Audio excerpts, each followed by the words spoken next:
আর এটা আমাদের লক্ষণ।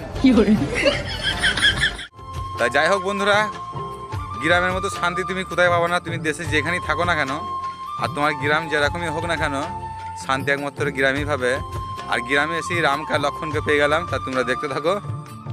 এই দেখো, এই সেই গিয়াস রাম, আর এটা আমাদের লক্ষণ। তা যাই হোক, রাম কি খবর? রামের শুনলাম দুদিন আগে চলে গেছিল দাম। তাই দেখো আমাদের গ্রামটা, দেখো গ্রামে আসলাম, খুব সুন্দর মৌসুম আর কি জায়গা। আর এই দেখো সব জায়গাটা খুব সুন্দর। আমার ভাইয়ের হাতটা ভেঙে গিয়েছে, তোমরা দোয়া করবা যেন ভালো হয়ে যাক ইনশাল্লাহ। আর এই দেখো সেই গিয়াস আছে, গিয়াসের পরে ভিডিও দেখাবে, তাই তো পয়েন্ট দেখা হবে। বিড়ি খাবে। তো যাই হোক বন্ধুরা, গ্রামে যেখানে এসেছি খুব সুন্দর সুন্দর ভিডিও দেবো, শুধু তোমাদের ভালোবাসার কিছু চাই না বাস। আর গ্যাসকে দেখতে গেলে কমেন্টে জানাবে। তা ভিডিওটা এবার ছোটো করে টাটা বাই বাই, ভালো থেকো।